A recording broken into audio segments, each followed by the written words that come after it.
Market మాయాజాలానికి పసుపు రైతు చిత్తవుతున్నాడు. ఇష్టానుసారం రేట్లు తగ్గిస్తూ పసుపు రైతు పొట్టగొడుతున్నారు వ్యాపారులు.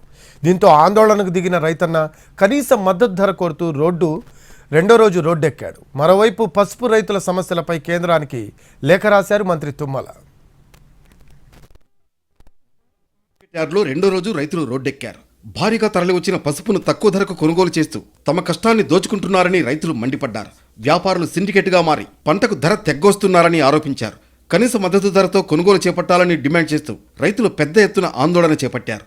మార్కెట్ యార్డ్ ముట్టడించి అక్కడి నుంచి బస్టాండ్ వరకు భారీ ర్యాలీ తీశారు. బస్టాండ్ ఎదుట 2 గంటల పాటు ధర్నా చేపట్టారు. ఎవరు వచ్చింది లేదు, ఎవరు కొనుగోలు చేసింది లేదు. కుప్పల దగ్గర కావాలంటున్నాం అంతే. కటాప్ తగ్గించిండ్రు. నేను అన్న పద్ధతి ప్రకారం మేము చేస్తలేరు. కటాప్ తగ్గించిండ్రు. కొనుగోలు కూడా ఏ విధంగా చెప్తున్నారు మాకు అర్థమవుతుంది రైతులకు కూడా. సీజన్ ప్రారంభం నుంచి క్వింటాల్కు 2,000కు పైగా ధర పతనమైందని పసుపు రైతులు ఆవేదన వ్యక్తం చేశారు. గత సంవత్సరం క్వింటాల్కు 18,000 వరకు ధర పలగ్గా ఈసారి 10,000 లోపు కనీస ధర పలుకుతుండటంతో రైతులు ఆందోళన చెందుతున్నారు. నాణ్యత వంకతో ధరలు తగ్గుతున్నాయని మార్కెట్ చైర్మన్ చెబుతుండటంపై రైతులు తప్పు పడుతున్నారు. ఏది లేదు, ఇబ్బంది లేదు, అన్నం లేదు, ఏది లేదు. మాకు ఇబ్బంది పడుతున్నాం.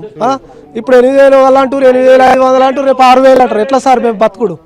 1,50,000 వస్తున్నాయి ఎకరానికి ఖర్చు. ఎట్లా మేము కష్టపడి ఎట్లా అని కలెక్టర్ గారిని దండం పెట్టి క్షమాపణ చెప్తున్నాం. మరోవైపు పసుపు రైతుల ఆందోళనపై తెలంగాణ ప్రభుత్వం దృష్టి పెట్టింది. మంత్రి తుమ్మల నాగేశ్వరరావు కేంద్రానికి లేఖ రాశారు. పసుపు రైతులు ఎదుర్కొంటున్న సమస్యలను ప్రస్తావించారు. పసుపు ధర తగ్గిన విషయాన్ని కేంద్రం దృష్టికి తీసుకువెళ్లారు.